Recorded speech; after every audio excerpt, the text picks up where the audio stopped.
This week is full of treats from Apple. We've got a new iMac, new MacBook Pros, and a new Mac Mini, all sporting the new M4 chip. We'll talk about the new products and more on this episode of the Macworld Podcast, and we promise no tricks.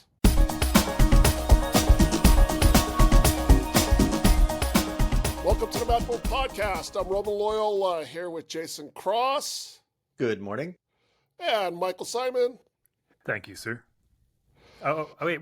Hello. That's the end of the podcast. I was just on autopilot. That was so weird. Hold on, could we restart this thing? What day is it? Who are you people?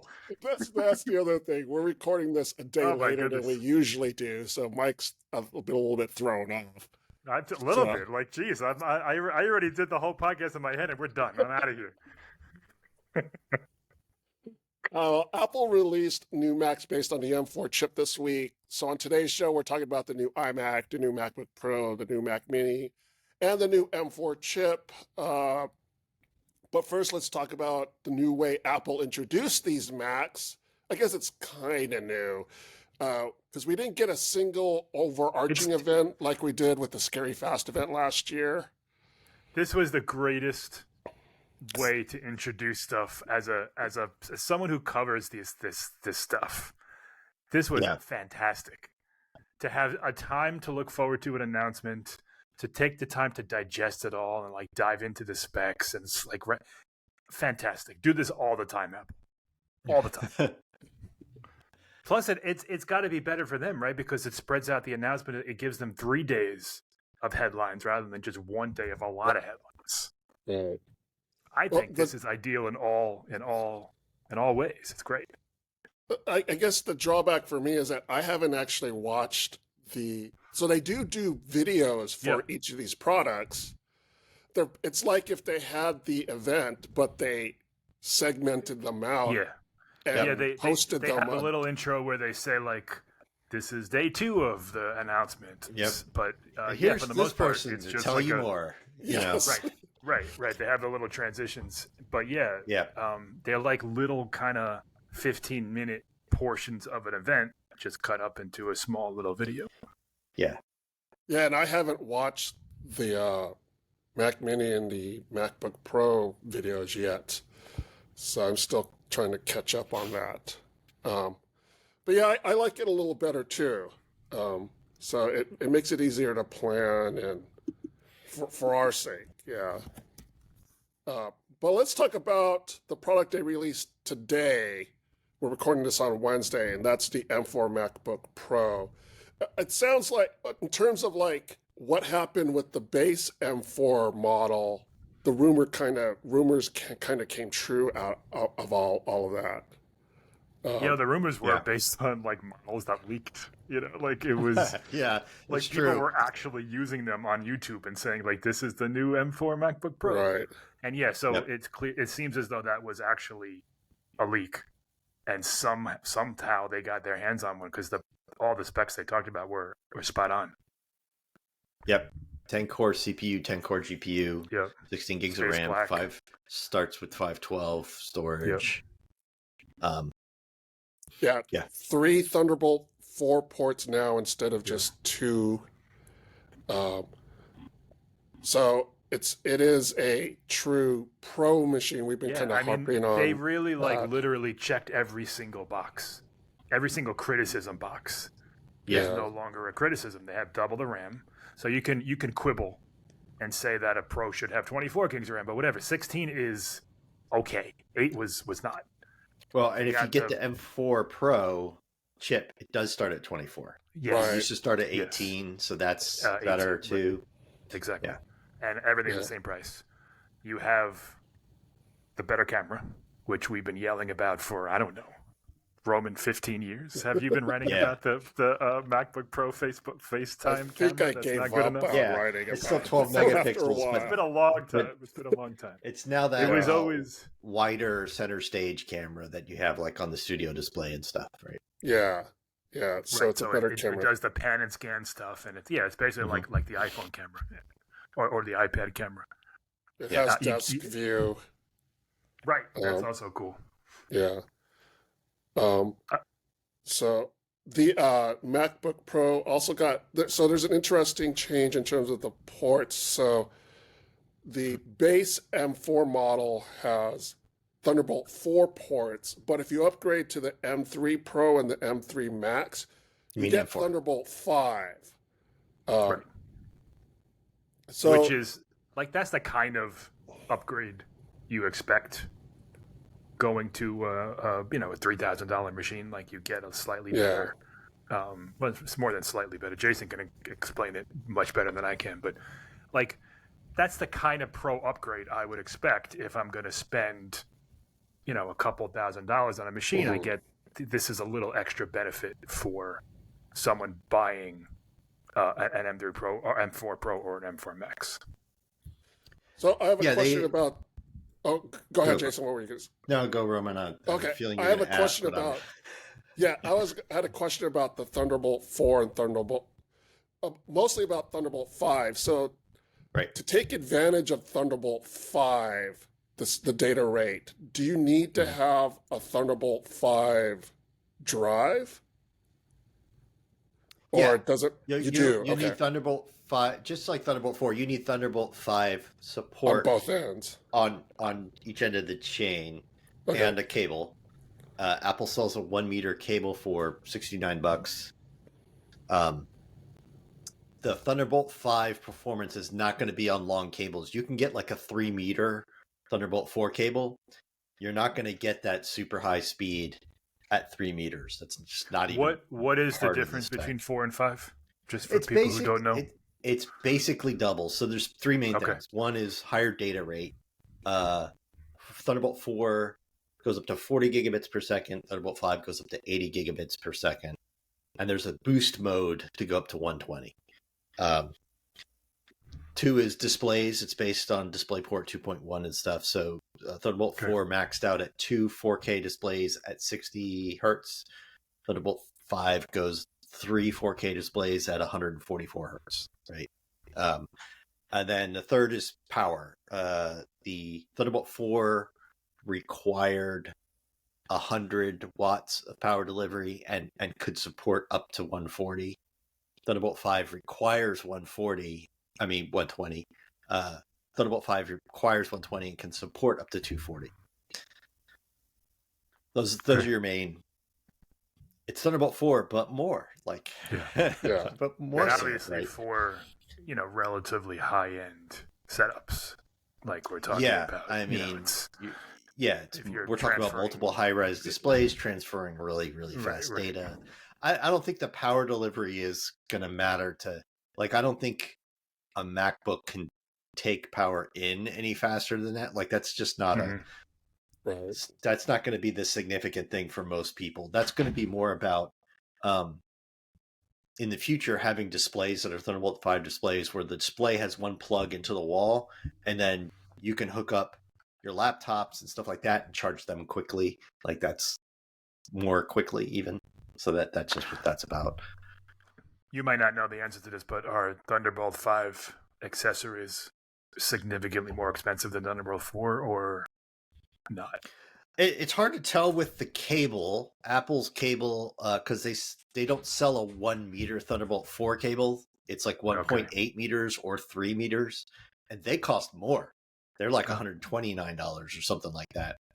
So the Thunderbolt 5 cable's $69, but it's only 1 meter. Shorter. So it's I guess the same price-ish, whatever.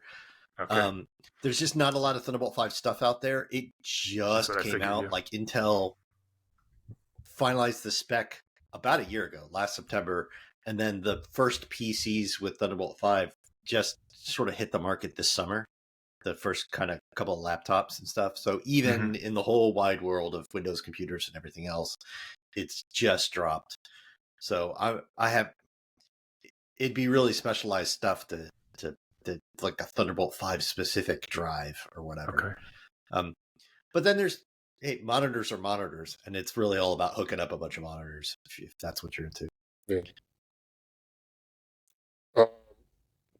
Speaking of hooking up a bunch of monitors, I forget off the top of my head, I believe you can hook up on the base M4 two external displays, but the thing is, it gets all kind of depends on like the resolution and the refresh rates that you're running and things like that. So it's a little complicated. And I think with the M4 Pro, you can run up to 3 displays. Again, I think that's like I want to say 6K at 60 hertz.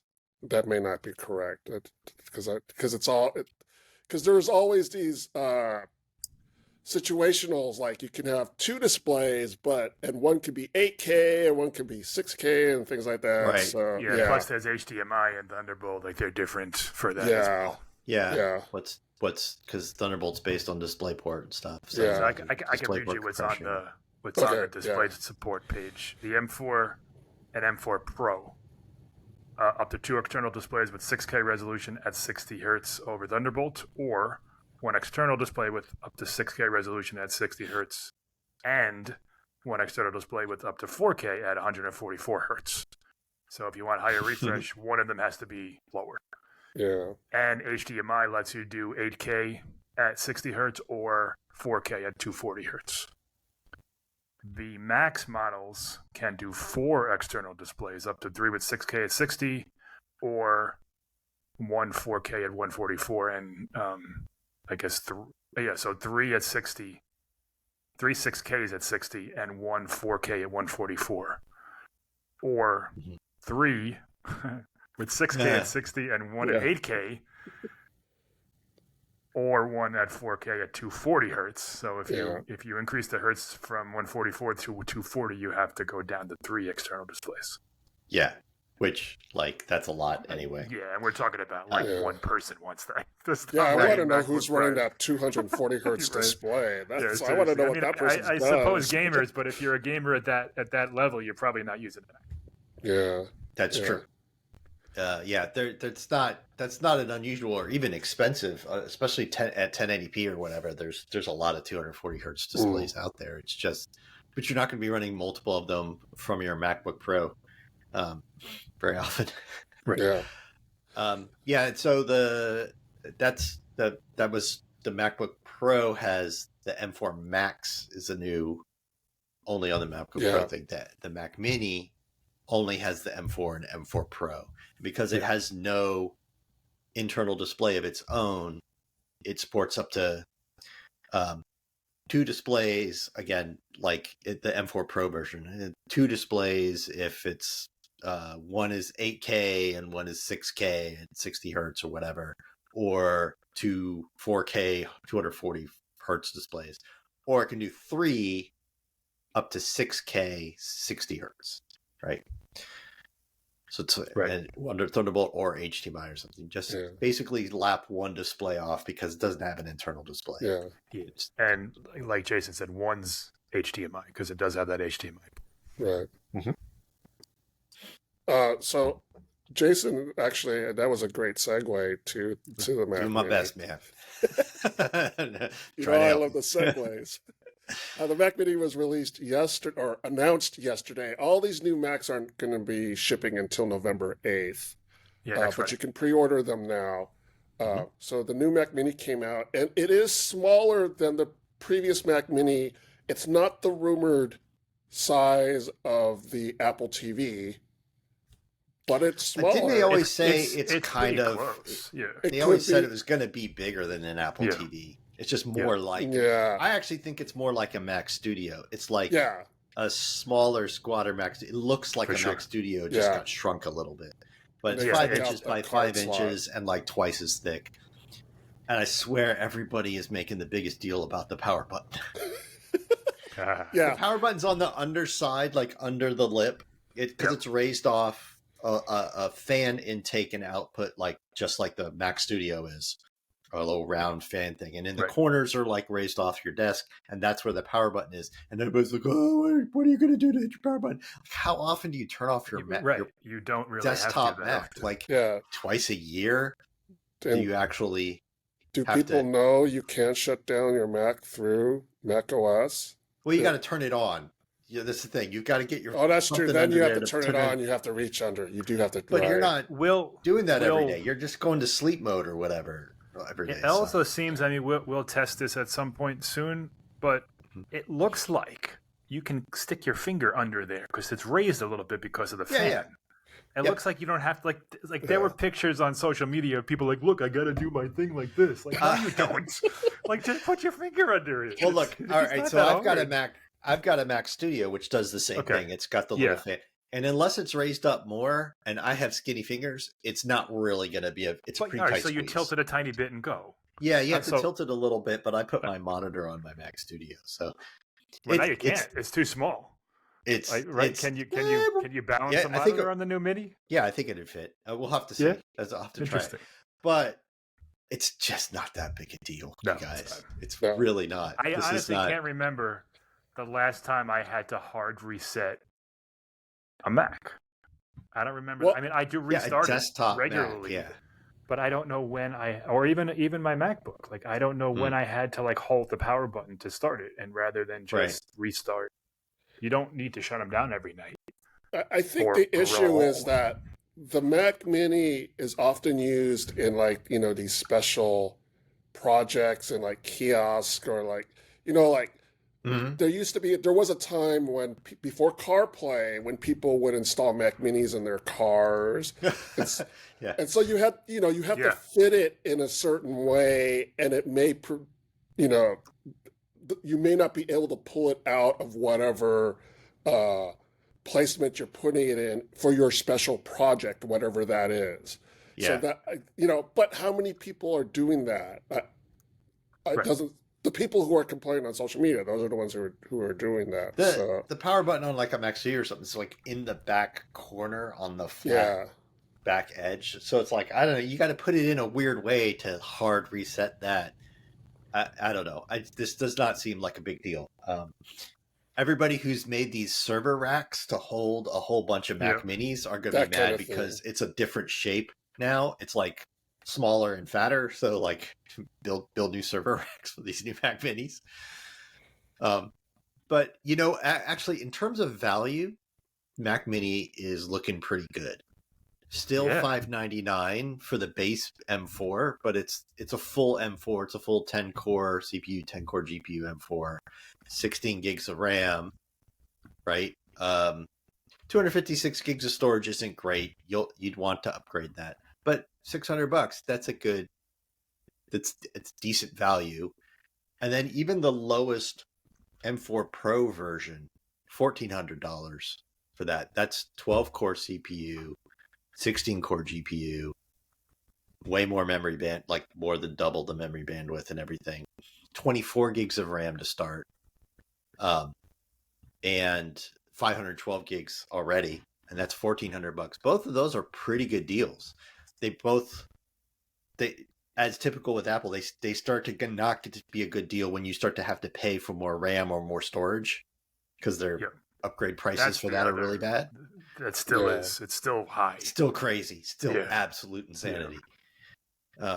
But base model M4 and M4 Pro Mac Minis are looking like pretty good deals, especially when you consider sort of all the ports and stuff that they have, and that the starting memory is decent and so on. Yeah, we published an article today. The Mini is finally what the Mini is supposed to be, this real kind of breakthrough tiny device at a really attractive price. They could have charged $699 and said, oh, it's a new design, you get but they kept it at $599, raised the RAM. So you're basically, I mean, with Apple's RAM prices, and this goes for the MacBook Pro too, they basically gave everything a $200 price cut, right? Essentially. Only because and Apple's the MacBook Airs too. Oh, right. Memory prices because their prices are insane, but they're still insane.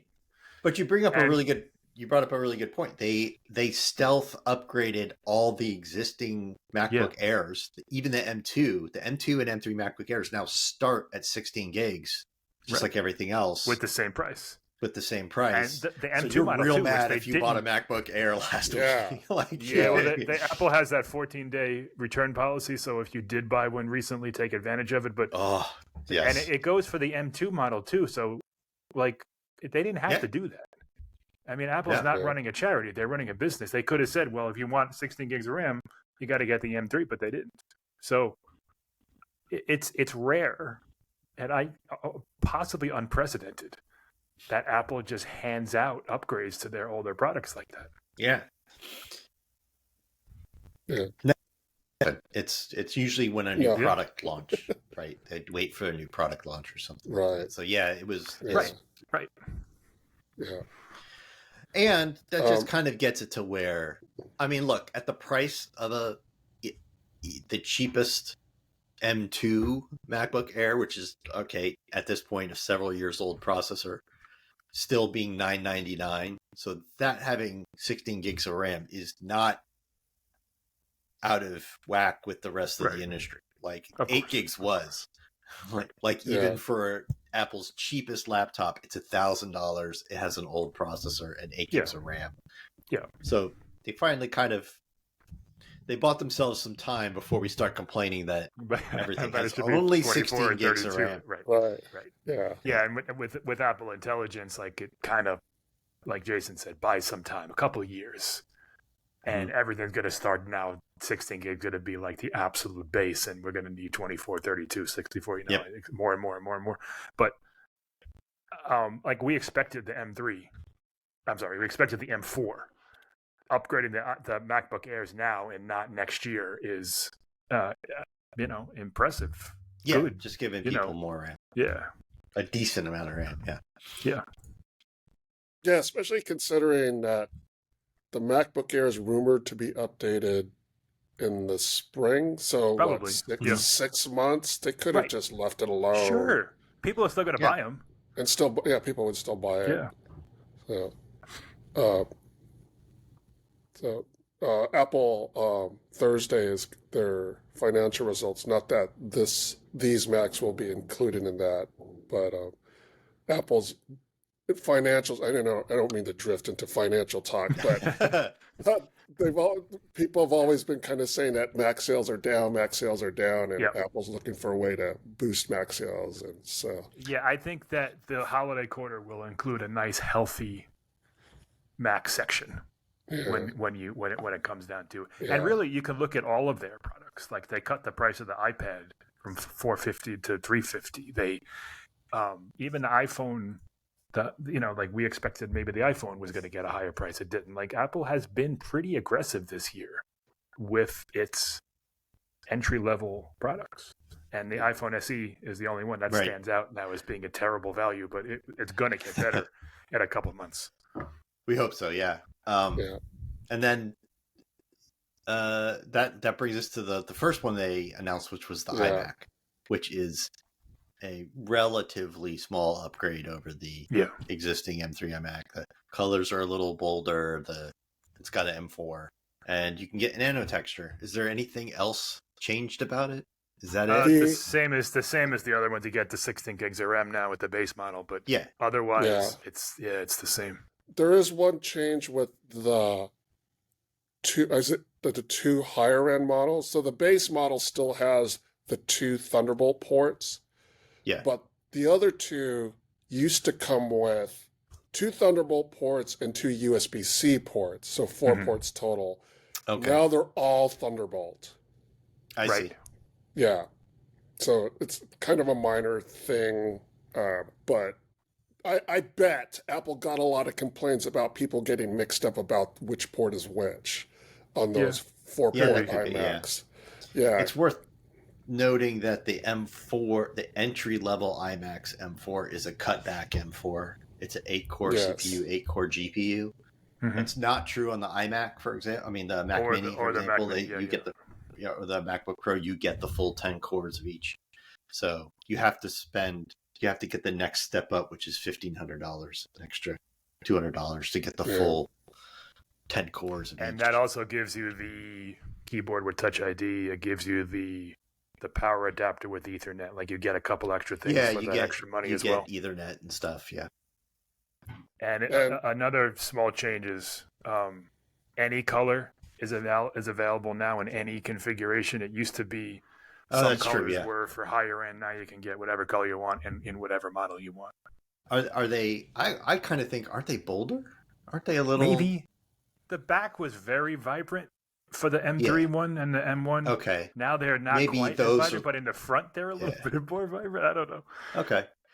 Annoyingly, I think they don't sell any of the colored accessories except for with those iMacs. So, like, if your blue keyboard dies for some reason, or the dog eats it, like, you can't just go buy a blue replacement keyboard. Which I guess makes sense because Apple would have to have stock for a bunch of colors that no one's gonna buy.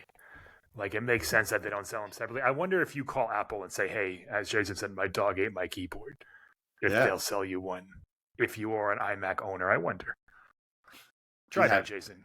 You have Apple Care. Break your next iMac keyboard and see if Apple will send you one. Well, I'm sure if it's under Apple Care, they'll replace it. With the same color. That's true. Yeah, I'm sure the replacements are the color, but but you can't buy them. But and people have wanted that because they just want to buy a Mac Mini or anything like that, but they want the colored keyboard. Right. And I get that. They should have it. Yeah. I get it too, but they're not going to sell. They're going to have so much extra stock of those things. Like, they're going to sell 25 of them. Yeah. No, they're not. Well, they don't have that many. They don't have that much extra stock. They have to produce them for the iMac. Ships in 3.5 weeks if you want one. I mean, well, they have to produce them for the iMac. So just have a few extra. Just some, if they're not going to sell a whole bunch of them, that's fine. Just make a 1% extra, and then to sell individually. They could do that. Speaking of the accessories, they're now equipped with USB-C ports. No more Lightning ports. The Magic Mouse still has its port underneath the mouse. Yes. Least of its part. Our long national nightmare continues. Yeah, that whole thing, it's funny because I always get outraged about it, and then I sit there and I go, "What? It's a stupid port. You spend 5 minutes charging it, go get a drink of water, come back, it's fine." It charges very quickly. It remains it's a weird thing, especially since the trackpad doesn't have it that way. But ultimately, it's fine. Or the keyboard. Like Roman says, you have to charge it for 15 minutes and it lasts for a month. It's fine. Or I think what it is it's symbolic of a time when there was an intense priority of design over form over practicality. function. Absolutely. Yeah. That's what it is. It's a very visible reminder reminder that this is a bad mouse that looks great. Right? I mean, it's bad in a lot of ways. Like, it's too heavy for its size. It's too low and flat. It doesn't fit in your hand. It doesn't have tactile buttons. It has, the whole thing is kind of one big button, and the whole top is a touch thing. But you don't know where the touch area ends, or anything. It's all just one big smooth thing. Yeah. And having the whole mouse click when you press it means that it's too easy to move the mouse as you click. To make your clicking motion, make the mouse move a little bit. You can't grip it naturally because of it's so low and flat. It's got a bad polling rate. You can only you can only pair it with one machine. The laundry list of why this is a 10 years out of date mouse is long. It looks nice. I mean, it looks cool and it looks great. And that's what on a desk. And that's what the port on the bottom just reminds us that look how good they made this look. They didn't want to put the port where you could see it. It's that was your priority. You made this look great, and it's got all these other problems. For sure. Yeah. It's somebody at Apple needs to start using some of the latest kind of gaming mice and stuff for PCs, because once you use a mouse that has, number one, a very high polling rate, and number two is super light. That's the latest trend. And I say latest, it's several years now. They've been making these really, really lightweight mice for gamers, but it's just so delightful to use a mouse that feels like an empty shell. Feels like empty plastic. When it's that light, your hand moving it around just feels lovely. And that's where Apple should be headed. They should be how do we make this feel like just air, just like nothing. Yeah. Just moving it around. Yeah, no, that's a good and point. And be really, really super responsive and stuff. Plus things that everyone's doing, Logitech and everything else, where you can like, you have a little switch on the bottom to pair it with multiple machines and just with the little switch and then use it on your laptop and your desktop and stuff. It's just not doing any of that. Yep. Yeah. Come on, Apple. So with the USB-C Mac accessories, the only Lightning devices left are the iPhone SE and the iPhone 14. That's it. Yep. And they're probably gone. So I'm not sure if the iPhone SE replaces the iPhone 14 and 15. Like, so there's rumors that there's going to be an iPhone SE and an iPhone SE Plus. Maybe the price goes up to $500 and $550. Do they take away the iPhone 14? Regardless of all that, that's not this show. It looks like Lightning is gone by like next March. Yeah. Like there'll be no more accessories. Yeah. So, rip. You served us well, Lightning. It solved solved a real problem when we had a real problem, and it was a million times better than micro USB. And the 30-pin connector. You could never have had that 30-pin connector on your, so many of these smaller devices. You can imagine your like AirPods case with a big 30-pin connector on it. Yeah. But yeah, as Jason said, like micro USB, which was like the solution, I was awful. It's remained like there's still a bunch of things out there. And every time I need to plug something in, I always do it wrong the first time. I have to wiggle it. Oh, it's just the worst. Whoever designed that thing. It's very delicate. You feel like you're going to bend pins every time you do it. It's just terrible. It's terrible. So I remember when the Samsung Galaxy S8 or something, like they used that. And it was like, man, this is so bad. Just Lightning was superior in every way. But now we have USB-C. I still have a bunch of... I still have a drawer full of Lightning cables. I don't know what I would do with them all. Oh, yeah. So, I mean, I still have Lightning. I have a Magic Trackpad right here. This uses Lightning. So I have, I actually still need a few because I've got the accessories, keyboards and stuff that But I actually, my AirPods Pro 2 are still the original Lightning. Yeah, I have that too. Yeah.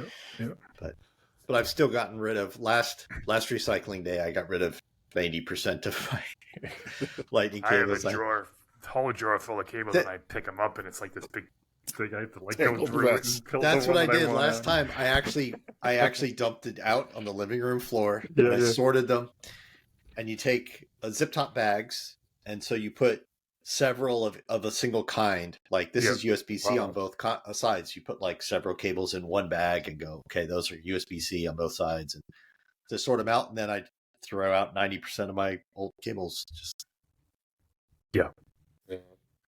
I still have FireWire cables. I think I have a drawer of cables that I actually might use, and then I have a box of cables that I'm never going to use. Yeah, and in there I have numerous FireWire cables. I found a SCSI cable the other day. I was like, what am I doing with this? Old serial port pins. And they're like grappling hooks because they had those. They have those little screws on them, so you pull it and you pull everything with it. It's terrible. That's funny. One thing I wanted to point out with the iMac and the MacBook Pros, the displays now come with a Nano-texture option. You have to pay extra money for it. Which was already on the iPad Pro and the Studio Display. Yeah. Yep. So the Nano-texture is a matte-like finish. If you don't like glossy, you can now get this matte-like finish. It does cut down reflections, not completely, but it's not as reflective as glossy. If you like, the drawback is that your colors won't look as vibrant. Right. You lose a little bit of contrast. I mean, honestly, unless it's a major issue and you're always in direct sunlight or you're working in a place where it's super bright light, just stick with a lot of office environments and stuff. Especially with overhead fluorescent lights and stuff. You'll be staring at your reflection. It's worth losing a small bit of contrast. If you're in one of those environments for sure. But otherwise, like if you just like matte finishes. Like if you're not going to be taking advantage of the anti-glare, like just stick with the regular display. Yeah. It is probably time. I know this is sort of an Apple thing, and they're the only one who deals with anti-glare this way, but it's probably going to be time for them to move on soon because there are some new anti-glare finishes that we saw this past CES, so this past January, almost a year now, on some new TV models, very specific TV models. It's not widespread yet, but they are insanely good. They don't cut down contrast hardly at all, and they do an amazing job eliminating glare, and they don't have a matte look to them. They look still very clear and shiny, but they cut down glare way more than any Nano-texture I've ever seen or anything like that. And let a lot more contrast through. Sorry, Jason. The Galaxy S24, 24 Ultra, whatever the latest one is, they used something like that on the phone. And I think it's probably the same. I think it's the same process and technology, just like Apple rebrands Gorilla Glass. They have a very special Gorilla Glass. I think it's the same kind of thing. But that is available now, and I'd really like to see Apple kind of next gen move to that. I bet it's more affordable than doing this Nano-texture thing, but it also doesn't give your monitor that matte look. And everything's still very contrasty and clear, but it cuts down reflections even more, like crazy. Yeah, so the nano glass is like literally etched, like you can see it, you can feel it on the screen, like it's there. As Jason said, there's a charge. It's $100 for the iPad Pro, $150 for the MacBook Pro, and $200 for the iMac. So it's it costs a little bit. Interesting that the only screen Apple makes that doesn't have that option on a Pro model is or any model is the iPhone. Do we think that the iPhone 17 Pro or iPhone 17, all of them maybe, will they do that? Will they bother? I wonder. I don't think they would ever do it on all of them. And then do they want to make it an option and then split because it's in the glass, so they'd have to split production and everything. Right. Honestly, you can get some screen protectors that have really incredible anti-glare features and stuff for like $30 $10 or something. Yeah. Well, the really good ones that have really good anti-glare and are really good glass are maybe $30, and there's no way Apple would charge less than that for this Nano-texture option. Yeah. So I mean, it might be like too cost prohibitive to have an option like that on the iPhone. I think it's about they already have enough between the colors and the sizes. They're already splitting production enough ways. Then they're going to have regular or Nano-texture. I at those volumes, it's probably not worth doing. Like that rumored iPhone 17 Slim or Air or whatever they're going to call it. I wonder if that would be the one they maybe tested on as a standard feature for a little bit more. Yeah, they could do that. But is that even an issue really with a handheld device like an iPhone? That's a good point. But surprised. When I used the Samsung, I tried it out, and it's very impressive. Yeah. Because yes, you can always kind of move your iPhone to a different spot to see it, but there are times when you got to raise the brightness to, 1,000 nits because you're in a super bright room, or you got to lower the shade because you're in a spot. So, and if they can do it in a way like Jason was just talking about, where it's not noticeable, in the sense that you don't lose that contrast and you don't necessarily see the texture, I think people would really like it. Yeah. Yep. So all these new Macs were just announced. They start shipping on November 8th. So you can go pre-order one now if you want. I don't know. I haven't checked to see if the ship dates have started slipping. I doubt I doubt it though. Yeah, Macs don't tend to slip. Yeah, they don't sell out that fast. Yeah. There may be specific configurations that that do. Yeah, I mean, even the high end. The iPhone doesn't really slip. Yeah. Outside not of often. Like certain models. Yeah. Yeah. But we're planning on getting these products in, and we'll have reviews, and we'll talk about them again in the near future. Yeah. That does it for this episode of the Macworld Podcast, episode 907. Thanks to Jason Cross. Thank you. Thanks to Michael Simon. Should I say hello, sir, to end this now? Yeah. And thanks to you, the audience. Thank you for tuning in. You can subscribe to the Macworld Podcast in the podcast app, on Spotify, through any other podcast app, or on the new Macworld Podcast channel on YouTube, where you can see a video version of this podcast. Just search for Macworld Podcast on YouTube.